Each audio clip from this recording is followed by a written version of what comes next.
இன்று அந்த வரத்தை பயன்படுத்துவதற்கான நேரம் வந்துவிட்டது. நீ எந்த வனத்தின் அரசனோ அந்த வனத்தின் வாயிலாக என் எதிரி வந்து கொண்டிருக்கிறான். ஆகையால் நீ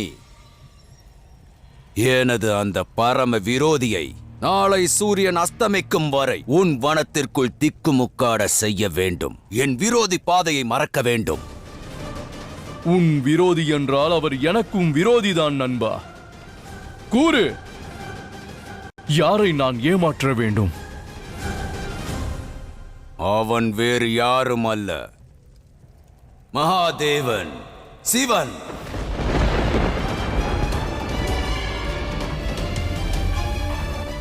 அவ்வாறே நண்பா. சிவன் எனது வனத்திற்குள் அடியெடுத்து வைக்கலாம். ஆனால் நான் அனுமதிக்கும் வரை அவரால் அங்கிருந்து வெளியேற இயலாது.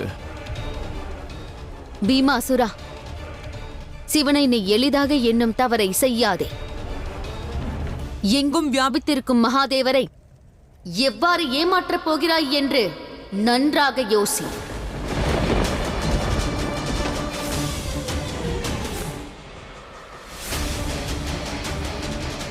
நான் கூறப்போவதில்லை, செய்து காட்டுகிறேன் அசுரமாதா. சிவன் தனது திசையை மறந்து வனத்தில் அலைந்து திரிவார். ஆனால் அதை நீ எவ்வாறு செய்வாய்? எப்பொழுது, எவ்வாறு என்று நான் பார்த்துக் கொள்கிறேன் அசுரமாதா. தாங்கள் அமைதியாக பீமாசுரனின் ஆட்டத்தை பாருங்கள். அற்புதம், அதி அற்புதம். உன்னிடம் நான் இதைதான் எதிர்பார்த்தேன் நண்பா. நீ சிவனை நாளை சூரியன் அஸ்தமிக்கும் வரை அவனை நீ உன் வனத்திலேயே திரிய வைத்திரு. பிறகு அனைவரும் இணைந்து சிவனை சவமாக்கியதற்கான, இந்த ஆதி சக்தியை பலவீனமாக்கியதற்கான உற்சவத்தை கொண்டாடுவோம். பிரம்மாண்டமான உற்சவம்.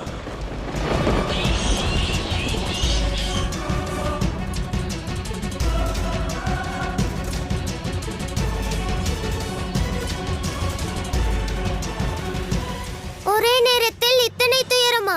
இதை போல் ஒரு தருணத்தில் சிவசக்திக்கு நம்மால் எவ்வாறு உதவ முடியும்? ஆம், இந்த ஆபத்திலிருந்து அவர்கள் எவ்வாறு மீள்வார்கள்? ஆம், அவர்களுக்கு எவ்வாறு உதவ இயலும் நாராயணா?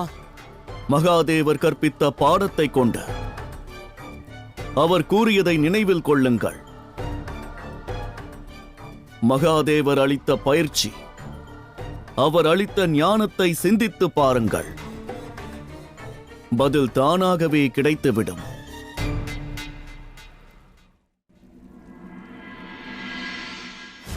எப்பொழுது தங்களால் பிறருக்கு உதவி செய்திட இயலவில்லையோ அப்பொழுது தோல்வி என கருத வேண்டாம். பிறர் நலனுக்கு பிரார்த்தனை செய்யுங்கள். அவர் காரியத்தில் வெற்றி பெற வேண்டும் என்று வேண்டினால் அவ்வேண்டுதலில் அதீத சக்தி உள்ளது. அவ்வகையில் நேரடியாக உதவி செய்யாவிட்டாலும் தங்கள் வேண்டுதலின் வாயிலாக அவர்களுக்கு தங்களால் உதவ இயலும். அனைவராலும் நன்மதிப்பு கொள்வீர்கள். இதுவே பிறருக்கு உதவி செய்வதற்கான எளிய மார்க்கமாகும். எனக்கு பதில் கிடைத்து விட்டது நாராயணா. நாங்கள் எங்கள் சிவசக்திக்காக பிரார்த்தனை செய்வோம். அற்புதம்.